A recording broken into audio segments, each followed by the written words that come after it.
I-open natin siya, guys. Ayan na, guys.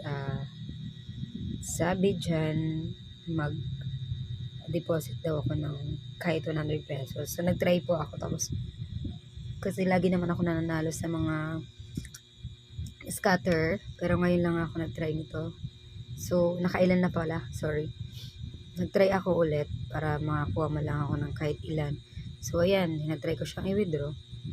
Yan yung pinaka account balance ko. So, ito-try natin. Sabi is 20 pesos. Try natin siyang i-withdraw.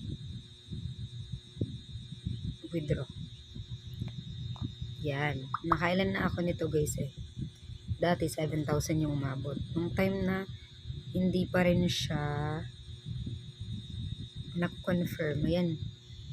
Go to deposit daw siya. Ayoko na mag-deposit kasi hindi naman nga ako nakaka-withdraw.